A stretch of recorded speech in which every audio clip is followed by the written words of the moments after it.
Hello and welcome back to Born to Rant. I'm Brandon, and this week we're going deep into the sewers of New York City and exploring the rise and fall of one of the most iconic comic book trilogies of all time. From their origins in a self-published indie comic all the way to the ill-advised Turtles in Time, or is it just called 3?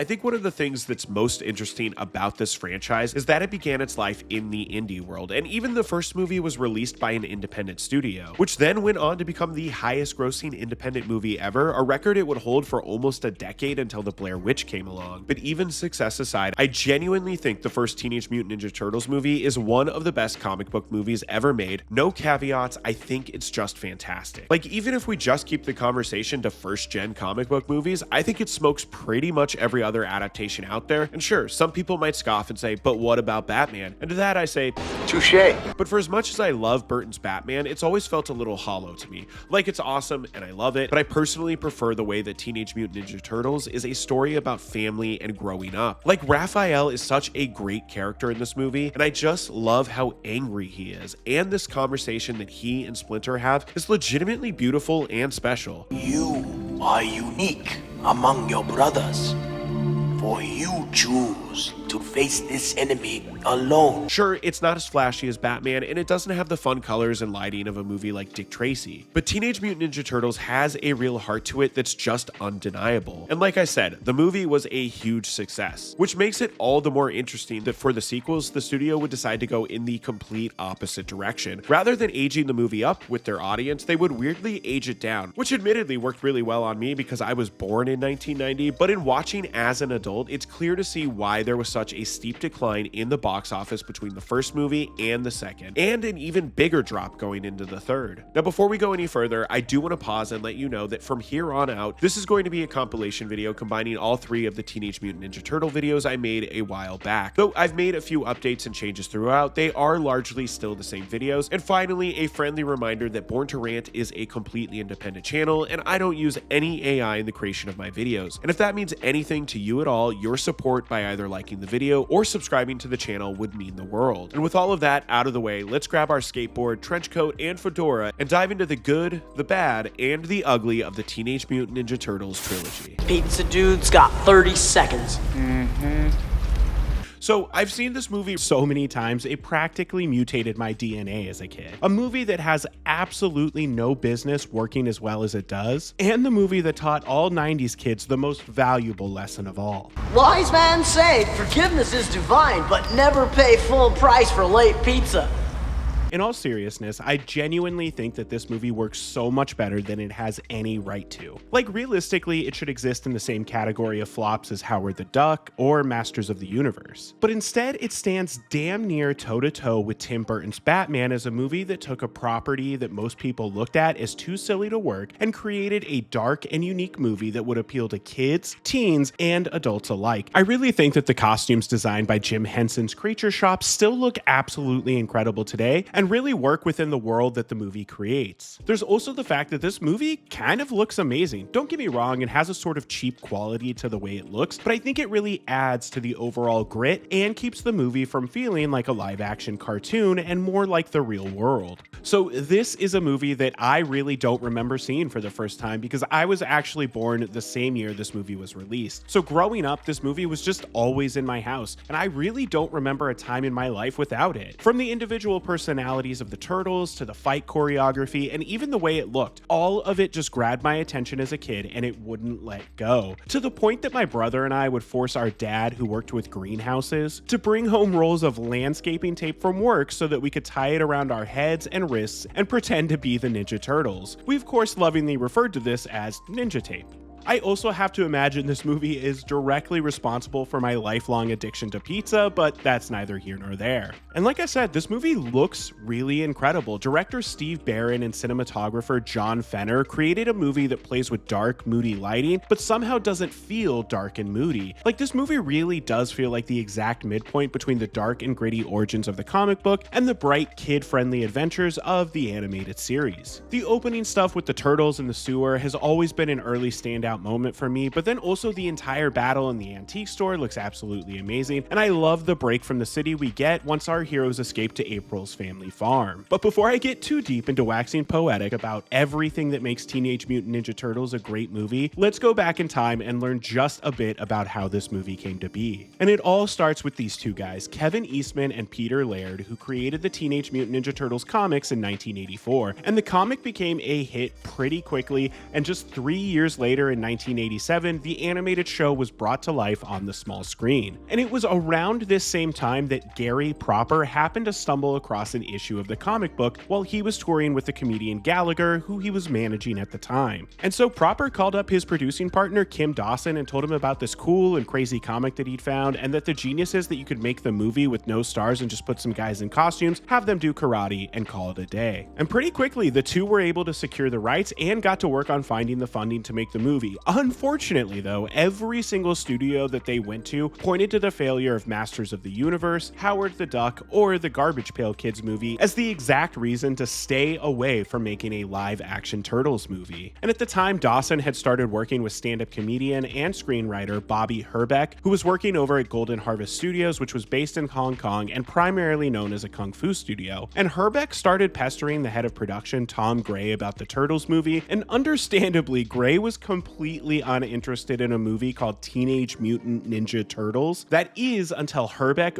begged Gray to go home and ask his kids if they knew anything at all about the Teenage Mutant Ninja Turtles. And of course, the next day, Teenage Mutant Ninja Turtles was set up at Golden Harvest with a budget of $3 million, and Steve Barron was hired to direct. And even though this would be his feature-length debut as a director, Barron had experience directing some classic music videos for a-ha, David Bowie, Madonna, and ZZ Top. He'd also directed a few episodes of Jim Henson's The Storyteller, making him really an ideal candidate for this movie. And at this point, Todd Langdon was brought on to helm the script, and he'd been working as a staff writer over on The Wonder Years, so Barron really had confidence that he'd be able to capture the heartfelt tone he was looking for in the movie. And well, Langdon did just that, because when he came in and pitched the full story, everyone was fully on board and the movie moved on to the next stage of production, which of course was figuring out how the hell they were going to make these turtles pop on screen and look realistic but not silly. And obviously there was only ever one team that could have possibly brought the turtles to life, and that is Jim Henson's Creature Shop. And initially Henson was hesitant to come aboard the project, worried that the violence would be too much and make people think that they were in the business of making violent and bloody movies, but the team was able to assure him that the heart of the movie would be about the family dynamics and not the violence. So now the production had a director, a script, and they had Henson designing the suits. And the only problem is that this all caused the budget to immediately start ballooning past that $3 million that had initially been agreed to. So to find more budget, the team began looking for distributors, and Fox was an early choice, but it fell apart after some shakeups within the company, and the movie then ended up at New Line Cinema, who were able to provide an additional couple of $1 million towards the budget. As for casting, it sounds like it was a fairly simple casting process, with everyone in the movie auditioning for their respective parts. Actually, my favorite story that I found is that Judith Hoag was finishing up working on Cadillac Man right as she was starting Teenage Mutant Ninja Turtles, and she was kind of embarrassed by it because, again, to an adult in 1989 with no context, that is the most insane name for a movie possible. But once her co-star Robin Williams heard she was going to be in the movie, he apparently lost his mind because he was a huge fan of the comics, and after that, Hoag was no longer embarrassed to say that she was playing April O'Neil in Teenage Mutant Ninja Turtles. As for the Turtles themselves, Leif Tilden was cast as Donatello, Michelin Sisti was cast as Michelangelo, Josh Pace as Raphael, and David Foreman as Leonardo, and all four actors were given the opportunities to audition to be their characters' voice actors as well, but only Pace ended up getting that job. Tilden would be replaced by Corey Feldman,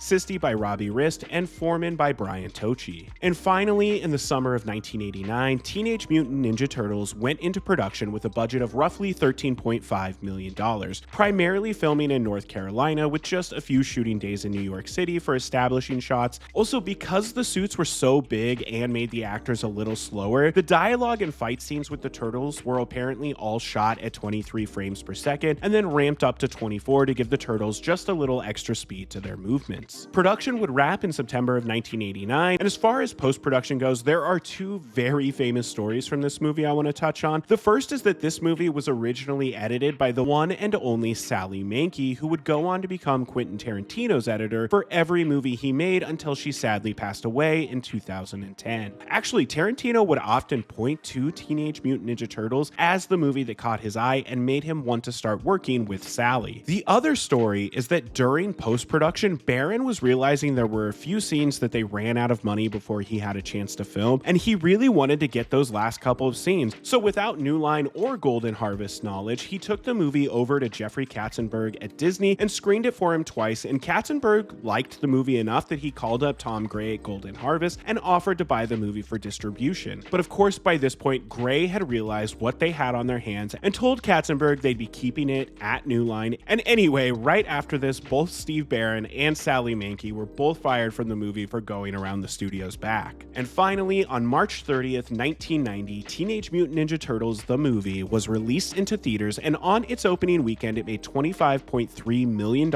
against its $13.5 million budget, and placed first at the box office, and the movie would go on to make a worldwide total of $202 million, making it a massive success for New Line and everyone involved. It would actually go on to become the fourth highest grossing movie of 1990 behind Ghost, Pretty Woman, and Home Alone. Rest in peace, Catherine O'Hara. Of course, once the movie was released onto home video, its popularity only exploded even further. In fact, we'd get a sequel just 1 year later. Now, with all of that out of the way, I think it's time for us to dive deep into this movie and everything that makes it still worth your time. Yeah, all right, Leo. Get a grip, will ya? And if we're talking about what makes this movie a classic, what it boils down to is the little moments. It's April's opening voiceover explaining the crime spree, while John Duprez's score perfectly sets the late 80s tone of the movie.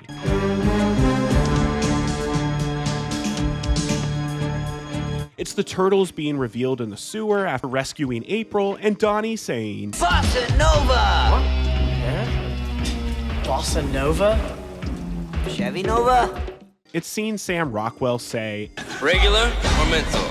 and the Casablanca references, and Raphael's fight with Elias Koteas as Casey Jones, and I could keep going on because all 93 minutes of this movie have something that's worth talking about. But realistically, what makes this movie special is that it's about family, both the family you're born into and the family you choose. It's also a movie about grappling with death, even though none of our main heroes die. And Splinter sets this up from the very beginning, telling them that one day he won't be there anymore, and of course the turtles don't take this seriously and instead start dancing and ordering pizza and being generally silly. But it's when Splinter is taken by the Foot Clan that the emotional core of the movie really kicks into gear. The shot of the turtles showing up to April's apartment is genuinely a bit of a gut punch. The argument that Leo and Raph get into about going out to look for Splinter hits hard too. Like, you can genuinely feel how frustrated both characters are by the situation, with Raph wanting to be proactive and Leo wanting to wait and make more of a plan before acting. And this of course leads to Raph heading up to the roof to ninja fight the pain away, leading to what I think is objectively the best set piece in the entire movie, with the Foot Clan crashing into April's apartment and the antique store below, and the way the entire thing quickly catches on fire adds a real level of danger and drama to the entire sequence. Like, sure, it's still a fun action set piece with the turtles doing sick karate moves and quipping every other second, and Casey crashing into the store to rescue everyone out of nowhere is also just a badass moment. But the farm is where the movie really settles into its emotional core. As a kid, this was always kind of my least favorite section of the movie because of the lack of action, but watching it again now as an adult, I kind of think it's what makes the movie. We get April and Casey flirting and hating each other, and I love that Casey never actually calls April by her name. It's always, Lead the way, Toots. Babe, sweet cakes? Ah, princess. And apparently originally the farm section was supposed to be a bit longer and quite a bit darker, with Mikey having had an entire side plot where he goes through an angry depression on the farm and his personality begins to change, but this was cut for time. There's also some reason to believe that that stuff was cut once Barron and Mankey had been fired from the movie, but that's neither here nor there. The farm really does have a lot of special moments though. I love Casey and Donnie working on the truck together and going through the alphabet while insulting each other. I love love Leo not leaving Raph's side the entire time that he's unconscious, and of course the best moment at the farm is when the four turtles venture out to meditate together and are greeted by Splinter's Force Ghost even though he's not dead, and I think this is genuinely a really emotional scene. It's a dad telling his sons, I'm going to die, and that is sad, but you are going to be okay. I'm proud of you, and I love you. And it's just very, very sweet. Once we're back in the city, we get a few of my favorite jokes in the movie, like Casey being claustrophobic. I've never even looked at another guy before. What he means is that you're afraid of enclosed areas. We also get to see Splinter's origin story, which of course sets up who the Shredder really is and his and Splinter's beef with one another. I actually really love how the flashbacks are shot here, with everything being dark and almost entirely in shadow. It's just a really cool and simple aesthetic. And finally, the showdown with the Shredder on the roof is great. I love that our heroes actually fail in their mission to take down the Shredder. I think it's a good lesson for them that they are not all powerful, they don't know everything, and that there are still people who can easily defeat them. Now, is that mildly undercut by Splinter just effortlessly tricking him into jumping off the roof and into a garbage truck? I guess you could think that if you're a nerd. No, seriously, the ending of the Shredder does a great job of balancing the movie's silliness with the movie's darkness. Like, it's silly when he flies off the roof and lands in the back of the truck, but it's dark as hell when Casey crushes him inside the truck. I mean, we know from the sequel that Shredder still lives, but that's a story for another day, because this movie ends the way all good Turtles movies should end. I made her funny!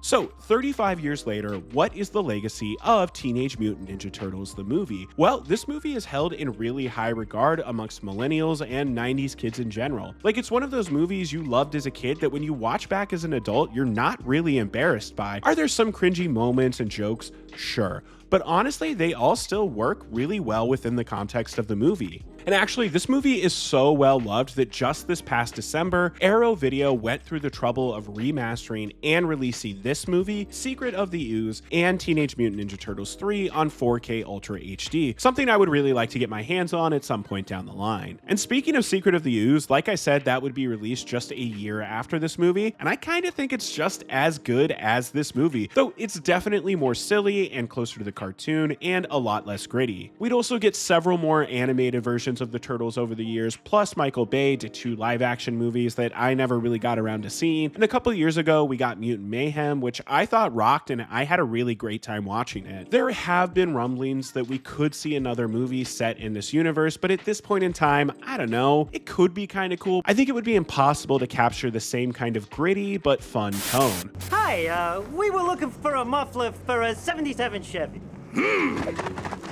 Now, this is an interesting movie for me to talk about because as a kid, this was hands down my favorite Turtles movie. But as an adult, I've realized that the only real reason it was my favorite is because this was the only one of the original 3 Turtles movies that I did not own on VHS as a kid. So because I hadn't seen it as many times, it just sort of became my favorite one. Ironically enough, this also happened with Star Wars and Return of the Jedi when I was a kid. But anyway, then I became a teenager and I actually went out and bought myself a copy of Secret of the Ooze on DVD, and I'll truly never forget putting this movie on after having not seen it in 5 or 6 years, and my teenage brain just being like, oh no, this kind of sucks. Donnie, give it up. And it does kind of suck, but it's also still pretty awesome. Obviously, it doesn't hold a candle to the original film's dark and gritty look or the themes of family and death. Honestly, where Teenage Mutant Ninja Turtles felt like a real movie, Secret of the Ooze feels like an episode of the animated series. But don't get me wrong, there's still plenty to love and enjoy about this movie, like the excellent opening pizza montage, Keno as a character, and then there are just like dozens of one-off lines in this movie that live in my brain rent-free, like, I'm being punished, Anna. There's still a little more stuff to help with, Michelangelo. What, son? Mouth off. But before we start diving too deep into why Secret of the Ooze is still worth your time, let's go back in time and learn a little bit more about how this movie came to be. In March of 1990, the first Turtles movie was released into the world and became a giant hit pretty much immediately. It even became the 4th highest grossing movie of 1990s, so it makes sense that a sequel was put in the works right away. But what doesn't make sense is all of the changes that the studio made to the tone of the world after the success of the first movie. And the first change is that director Steve Barron was not invited back for the sequel. Now, this is because he went around the studio's back and tried to sell the movie to Disney, which got him fired right before the movie was released into theaters. But still, it seems obvious that Barron understood what made these characters work, and it sucks that they didn't bring him back. Now, the other big change from the first movie to this one is the lack of violence with weapons. In the first movie, the Turtles all use their weapons for fighting throughout the movie, but in this movie, we see Leo use his swords once and Donnie use his bow staff once. I guess you could say we see Mikey use nunchucks, but like they're Combat Concuts!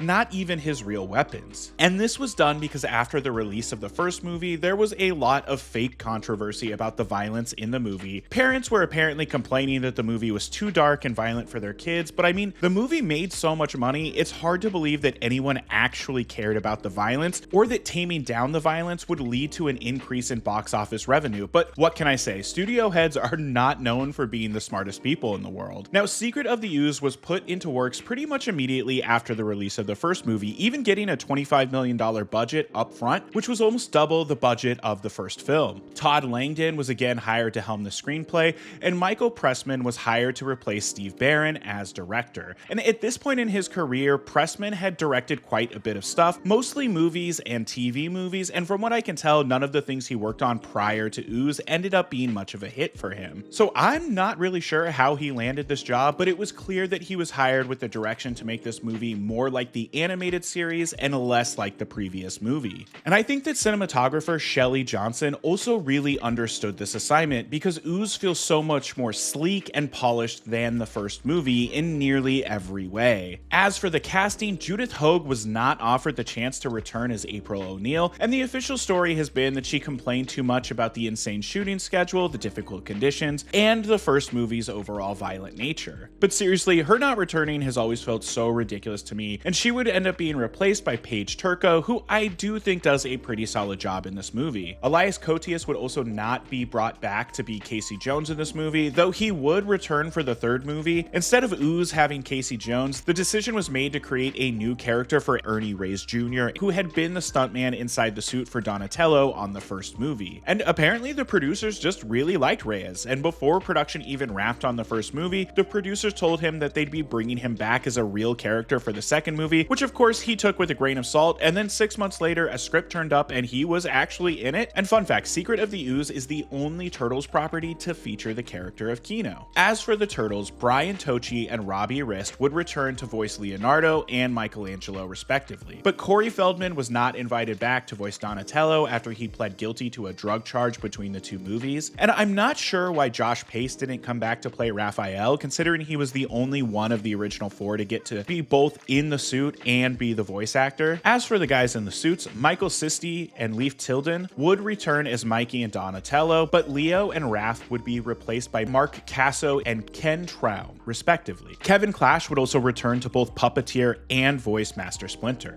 And on September 29th, 1990, Teenage Mutant Ninja Turtles 2: The Secret of the Ooze went into production with a $25 million budget, and much like its predecessor, it would primarily film in North Carolina with a couple of shooting days in New York. And the Jim Henson Creature Shop again signed on to take care of the costumes and faces, and actually the heads for these costumes are quite a bit more technologically advanced, with the animatronics actually being built into each head. And even though the Creature Shop did come back for the sequel, Brian Henson did not, because of how disappointed he was with the firing of Steve Barron, something that the Turtles creators Eastman and Laird also believed was a big mistake. And on March 22nd, 1991, the movie was released into theaters, and on its opening weekend, it would place first at the box office and make a total of $20 million against its $25 million budget. Unfortunately, Secret of the Ooze would only go on to gross a worldwide total of $78.7 million, which was quite a bit less than the previous film's worldwide total of $202 million. So this would end up being a bit of a financial disappointment for New Line, even though the movie more than made its budget back. A trend that would continue with the third entry just a couple years later, but that's a story for a different video. And with all of that out of the way, let's dive deep into The Secret of the Ooze and everything that makes it still worth watching today. I thought you might want to know about this. Ooh, you guys! Hey, what's Can I hurt him? I genuinely love the opening pizza montage, and it made me order pizza while I watched the movie, and again while I was writing the script for this video, so it's effective to say the least. And I also really like Keno's introduction. Now, did he need to make this fat joke? No, but the cackle he does as he rides off is incredible. This movie also lets us know up front that it's going to be a very different movie than the first one. We don't even see the first fight in that first movie. All we see is the boys in shadows, and yet that is still somehow way more violent than this cartoonish nonsense we get in the opening fight scene here. That may have sounded like me judging this movie, but I'm actually not. I love cartoonish nonsense. And I mean, this opening fight has so many fun and stupid moments, like Keno saying, "Did I mention I study martial arts?" Or Donnie doing whatever the hell it is he's doing here. And of course, Mikey and his Combat Concuts! All of it just rocks, as does the intro of the title sequence. I just think it looks sick as hell with all four of them in the air like this. I've also always loved this awkward little scene that introduces us to new April and the fact that the turtles are living with her. It's just so weird. On the other hand, I love how obnoxious the next scene is with the guys pretending to run. Donnie, Statue of Liberty! Yeah! And April clearly stressed out. Legitimately reminded me of how my mom would act whenever my siblings and I would be loud and doing something stupid. Now let's talk about TGRI just a bit, because this is such an interesting plot device. You see, in the comics, originally the Ooze is from a TCRI canister and has an alien subplot. And I bring this up because obviously the entire aliens plotline ended up being cut from the final movie, but I kinda dig the radioactive explanation replacement if I'm being honest, if only because it gets us this great moment of the Foot Clan spy saying, Dandelions.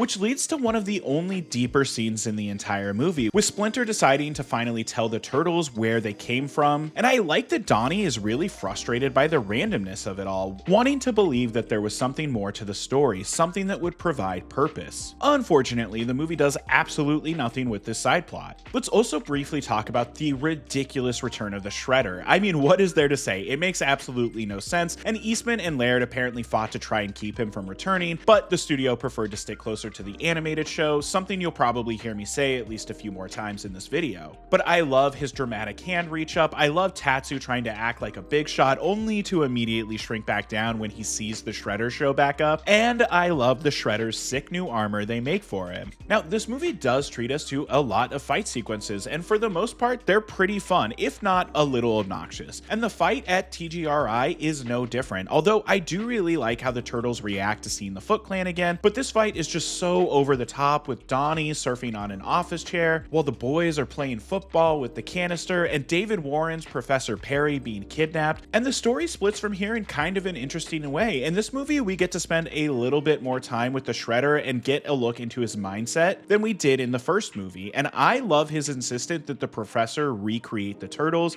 and that the professor can't help but protest as professionally as possible. And okay, let's talk about it. Let's talk about Toka and Razor. Obviously, they are stand-ins for the fan favorite characters Bebop and Rocksteady, and that makes some people very mad, but it was actually Turtles creator Peter Laird that kept them from being in the movie. So this is one of the only times you can be kinda mad at the creator and not the studio. But seriously, these characters are insane. I love how they interact with each other and their stupid voices, and of course the way the Shredder yells, "Babies! They're babies!" And the professor saying, "Okay, they're stupid infants," is something that will live in my brain forever for whatever reason. And these characters are dumb and obnoxious, but you know what? I don't care. I love them because they're dumb and obnoxious. As for our heroes, much like the first movie, Raph and Leo get into a fight and Raph storms off. This time though, instead of the wonderful drama of him being knocked into a coma, he just sneaks off with Keno to try and join the Foot Clan and gets captured. And oh, hey, look, I didn't realize Spawn was in this movie. Can we make this canon that in 1991, Al Simmons was living in New York and joining a ninja street gang, and joining the army is what got him out of his life of crime? What do you mean? I mean, both this movie and Spawn are New Line releases after all. Anyway, what else is there to say about this movie? I love the three turtles stumbling upon their new home. I've actually always really loved the design here, and I think this is probably the best looking shot in the entire movie. Also, I found out while doing research for this video that it's based on the City Hall station of the former Interborough Rapid Transit Company in New York. The station is decommissioned, but trains actually pass through there every single day still. The first showdown at the junkyard is really fun, and the way the turtles quip leading up to getting caught is one of the best moments in the movie. The perimeter's quiet. Yeah, a little too quiet. Well, that was easy. Yeah, a little too easy. Huh? It's Raph. A little too Raph. You guys, knock it off. And again, they kind of get their asses kicked here and have to run away. Plus, it's cute as hell when Toka gets trapped in the sewer opening. Now, the idea to bake an anti-formula into this sludge, freeze it, and then put it into donuts is really dumb but fun. I like the way that Razor figures it out almost immediately, but only after he and Toka have each eaten one. It's also so stupid that they beat them by shoving fire extinguishers down their throats. And okay, let's talk about the vanilla ice of it all. Did you guys know that Frank Miller ghost wrote the Ninja Rap? Actually, that's not true at all, but Wikipedia would definitely have you think it is. Shout out to Red Letter Media. Look, the Ninja Rap is stupid, and so is them dancing, but to me, as a little boy, I thought this was the coolest thing in the world. Well, almost, because obviously Super Shredder is roughly 1,000,000 times cooler than Vanilla Ice, but I hate that there's no real final fight between the Turtles and the Shredder. He kind of takes himself out. Mikey says, I've said it before, and I'll say it again. Man, I love being a turtle.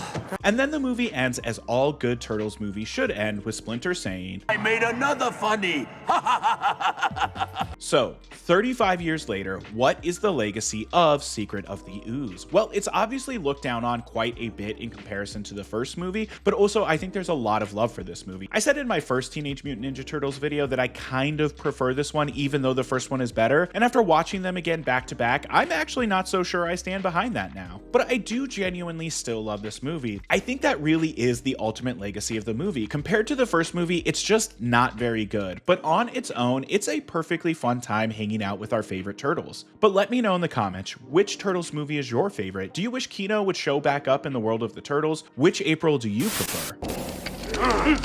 Hey, you were expecting maybe the Addams Family? Good one. Now, this is a movie that I owned on VHS, and I did watch it quite a bit as a kid, but even then, I knew that this one was easily the worst of those 3 original Turtles movies. But I'm also from the Pacific Northwest originally, so the fact that this movie was primarily shot in Astoria, Oregon, kind of made me a little softer on it. Definitely softer on it upon rewatching it as an adult and seeing those beautiful Pacific Northwest landscapes. But even though I have kept the first 2 Turtles movies relatively frequent in my rotation of movies I rewatch from my childhood, this one I don't ever really rewatch. In fact, before watching it to cover it for this video, I'm pretty sure it had been well over 15 years since I last watched it all the way through. And I mean, yeah, this movie is kind of bad. The dialogue is particularly atrocious. Hold it. Oh, Raph, come on. What's going on, Raph? Nothing. But I do think the time travel plot is kind of fun. And as someone that's a big fan of samurai movies, it's fun hanging out in feudal Japan with the Turtles, and this movie has some really beautiful cinematography throughout. Like, it's so obvious to me that this was shot in the summer months when everything is blooming and super green, and it really makes this movie stand out from its predecessors. It's not as gritty and cool as the first movie, nor is it as sleek and polished as the second movie, but it has a kind of natural charm to it that's hard to deny. But before I start getting too deep into the few things that make this movie worth watching, let's go back in time and learn just a little bit more about how the movie came to be. After the release of Secret of the Ooze in 1991, Golden Harvest and New Line were both pretty convinced that the franchise was reaching the conclusion of its popularity. Ooze had made less money than the first film, and the massive Coming Out of Their Shells tour was starting to wind down as well. But still, the decision was made to make one more Turtles movie, albeit at a slightly reduced budget, so the team hired writer-director Stuart Gillard, who had primarily been working as a TV director up to this point in his career, and according to him, he was flown out to Massachusetts multiple times to meet with Turtles creators Kevin Eastman and Peter Laird and pitch concepts to them about what a third Turtles movie could possibly look like, and they had a few criteria for him to follow after Secret of the Ooze. They absolutely did not want the Shredder in the third movie, and they really wanted it to have a little more edge than Ooze had had. And it wasn't until Gillard pitched a concept involving time travel that he finally got the sign off from Eastman and Laird and got the job. And the story he pitched was loosely based on an arc called Masks from issues number 46 and 47 from the original Turtles comics. As for casting, Paige Turco was invited back to play April O'Neil, and Elias Koteas was brought back as Casey Jones after having not been in Secret of the Ooze to help tone down the violence. And of course, he doesn't do any fighting in this movie, he just babysits Samurai, which is both cool and lame at the same time. But more on that in a little bit. As for the voice cast, Brian Tochi and Robbie Rist were invited to come back and voice Leonardo and Michelangelo respectively, and they managed to be the only two actors to voice their characters in all three of these original movies. Corey Feldman was invited back to play Donatello after missing Ooze over a drug dispute, and Tim Keller would replace Laurie Faso, who had replaced Josh Pace as the voice of Raphael. And of course, Splinter had previously been voiced and puppeteered by Kevin Clash as part of Jim Henson's team, but because New Line decided not to re-team with Jim Henson's Creature Shop, Clash was unable to return as Splinter. He would be replaced by James Murray, and instead the puppets for this movie were handled by All Effects Company, and boy oh boy, I'm sure they really did their best, and I'm not trying to knock their artistic work, but compared to the Henson suits, these just look absolutely terrible, like a step or two above Chuck E. Cheese animatronics. I swear when the characters blink, you can practically hear the lids locking and unlocking in place. And I mean, even the animatronic stuff aside, these suits just look bad. The spots on the turtles are now way overpronounced, and the latex suits are constantly bunching up along their necks. Overall, this movie just feels so cheap compared to its predecessors, which is a bummer because I think if a few things had been just a little bit different, this could have been a really solid Turtles movie. Just have someone rewrite the dialogue, allow for a little bit more violence, and of course bring back Jim Henson's Creature Shop, and I think you'd have a pretty solid movie. But anyway, on June 15th, 1992, Teenage Mutant Ninja Turtles 3 went into production with a $21 million budget, and filming would take place entirely in and around the Astoria, Oregon area. And on March 19th, 1993, the movie was released into theaters, and on its opening weekend, it did in fact place first at the box office and made $12.4 million against its $21 million budget. And it would manage to hold on to that #1 spot for one more weekend before dropping drastically week after week, and ending up with a worldwide total of $42.2 million, making it a minor success at best for the studio. And like I said at the top of the video, the lower performance of this movie really killed the franchise for over a decade. Well, it wasn't just the low performance, because critics and audiences did not connect with this movie at all either. I think the first movie was dark and gritty enough to appeal to teens and younger adults, and the second movie primarily appealed to kids and preteens, but this movie just appeals really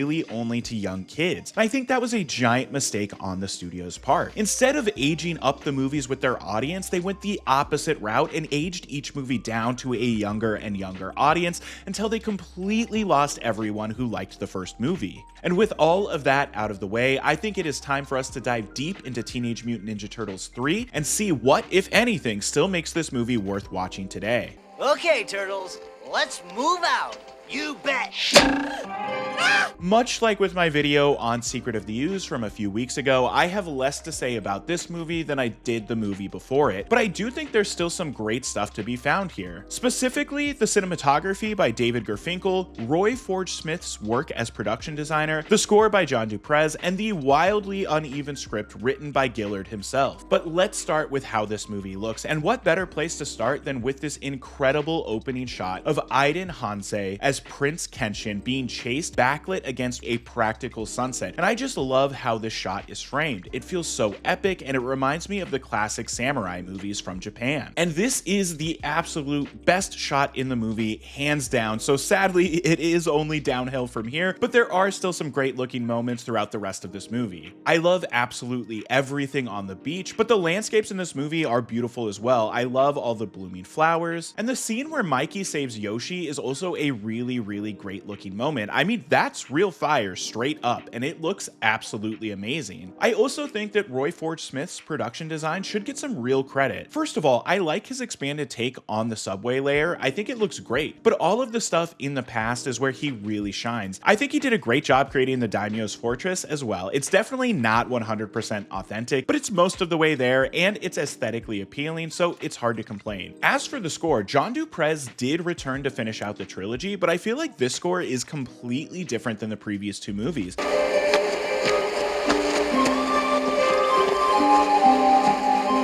Like, I don't think we hear the Turtles theme from the previous two movies once here, and it honestly just kind of feels a little more grown up and adds some real weight to a few key scenes throughout the movie. Okay, now let's just talk through Gillard's script really quick because this thing is so bizarre. It has some really cool ideas. Like, I genuinely enjoy the time travel gimmick, and I think that going to the Edo period was a great call. The scepter itself is also a really cool MacGuffin, and I think the human characters in this movie are giving some genuinely solid performances, especially Elias Koteas as Wit, because he couldn't just be Casey Jones in this movie. And I think he does a great job of working with the Turtles and April, and his betrayal in the third act feels fairly shocking. But I like how he plays it when it's clear that Walker isn't actually going to be making him a full partner after all. And speaking of Walker, Stuart Wilson just knocks it out of the park as the perfect British guy who thinks he's better and smarter than literally every single person he talks to. And honestly, in watching this now, this feels very much like a soft audition for his role as Don Rafael Montero in The Mask of Zorro, which is crazy because that movie is only like 5 years after this one, and yet he looks a full 15 years older there. It's really crazy what a beard and a little bit of makeup can do, but seriously, I love him in Zorro, and there's even a funny Zorro reference in this movie. Hold it right there, Zorro, dude. Oh man, and I can't forget John Aylward as Niles, who just sucks as a character, but Aylward plays him brilliantly and gives us my favorite running gag in the movie. It's Wet Willie time, Mo. What'em? There's also Sab Shimono as Lord Norinaga, and he is very solid. Now, I mostly know him from his role in The Shadow, but I think he does a great job as the conflicted daimyo here. Also, Mitsu and Yoshi, played by Vivian Wu and Travis A. Moon respectively, are fantastic. I genuinely buy Wu's terror and anguish when it looks like Yoshi might be trapped inside the flaming house, and their reunion is so sweet. Plus, Yoshi bonding with Raphael is also adorable and sweet. As far as what doesn't work about this movie, I mean, we could be here all day, but really what it boils down to is that the Turtles have become the worst part of their own movie. Like with Mitsu, there's this weird plot line of Mikey kind of falling in love with her out of nowhere and wanting to stay behind. There's also this extended dance sequence in the opening that just goes on way too long and brings nothing to the movie. It truly feels designed only to appeal to small children. I also already touched on the suits earlier, but they really don't help things. They make the Turtles feel so much more clunky and cheap, and it really just brings down the overall movie. Plus, I find it absolutely offensive that they brought back Casey Jones just to have him babysit 5-time traveling samurai. Now, are those scenes silly and kind of fun? Yeah, absolutely. But it sucks that we don't get to see him have a fight and be quipping back and forth like we did in the first movie. And if you've watched my other 2 videos on the previous Turtles movies, you know that I ended this section in both of them by saying, and this movie ends the way all good Turtles movies should end, and then playing a clip of Splinter yelling about his funny joke he made. Well, that doesn't happen here, so I guess you could say by my own logic, this is not a good Turtles movie. And I think over 30 years later, that is the legacy of Teenage Mutant Ninja Turtles 3. It's just not a good Turtles movie. But like I said, it's got some great stuff in it. And honestly, I think we all know it's better than the Michael Bay movies that would come out in the 2010s. That being said, I know this movie has quite a few defenders, as I found out when I posted my Secret of the Ooze video. A lot of people were in the comments saying that they prefer this movie over Ooze, and I can kind of understand their logic to some degree. But I'm also a nerd about how movies look, and I just think this movie looks better than Ooze. But in almost every other way, this is by far the worst of the 2 movies. I will say though, this movie is often referred to as Turtles in Time, but this was not its official name when it was released. It wasn't until years later that that title got slapped onto random home video releases, but I think it was largely due to the fact that there was a video game called Turtles in Time, and this movie features the Turtles traveling in time, so naturally it should be called Turtles in Time. And this movie did kill the Turtles movie careers for almost 15 years after this. We wouldn't get another Turtles movie until 2007's TMNT, which does kind of allude to the events in these movies, so I guess you could call it a legacy sequel, but who really knows? There's also this hilarious clip from a show called Totally Obsessed, where they follow around this girl who's obsessed with the Turtles and actually owns the heads from this movie. These here are my heads. Yes, this is not my head. These are my heads. And I can't see these suits in this movie without thinking about these clips. And I mean, the Turtles will never die. They're just too cool. I feel like they will always constantly be being reinvented for the next generation. But I think even a 10-year-old today could watch these 3 original Turtles movies and be absolutely blown away by them. They're just so much fun, and even with all of their flaws, they're still absolutely timeless. If you didn't know, back in December of 2025, Arrow Video actually released the entire trilogy on 4K and Blu-ray, and I really got to get my hands on it at some point. And let me know in the comments, what's your ranking of the original Turtles movies? Do you think that 3 gets too much hate, or is it not hated enough? Do you have kids you've shown these movies to? Which one was their favorite? If you've made it this far into the video, thank you for watching, and as always, an extra special thank you to all of my supporters on Patreon and my channel members here on YouTube. I truly could not do this channel without your support. Don't forget that members get early access to all videos and access to member exclusive videos like these, with new member exclusive videos being added every single month. And that's going to do it for Born to Rant this week. Okay, thank you. Bye bye.